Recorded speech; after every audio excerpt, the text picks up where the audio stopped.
দুই মেম্বারে মিললে একটা রাস্তা বানাইছে, বুঝছেন?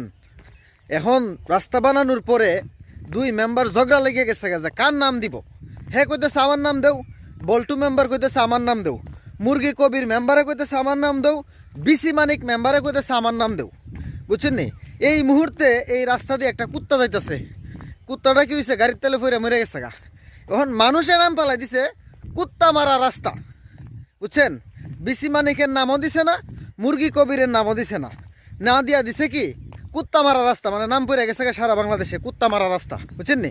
তো বিষয়টা হয়েছে অবৈধ অসৎ মেম্বারেরা বা এমপি মন্ত্রীরা আপনি আমার টাকা দিয়া রাস্তাঘাট বানাইয়া হেরা ফুটানি করে।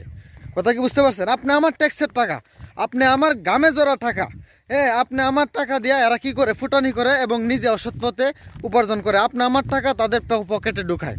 কিন্তু আমরা যদি একজন সৎ মানুষ, ভালো মানুষকে সংসদে পাঠাই, আমরা যদি একটা সৎ মানুষকে মেম্বার বানাই, আমরা যদি একটা সৎ মানুষকে চেয়ারম্যান বানাই, তারা ফুটানি করবে না।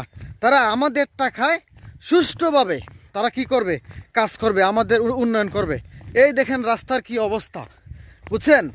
আমাদের এই যে বিডিআর ক্যাম্প থেকে যে কমলপুর দিকে রাস্তাটা গেছে, এই রাস্তা আর আমাদের কপাল একরকম। ভাই ঠিক হয় না, ঠিক হয় না। জন্মের পর থেকে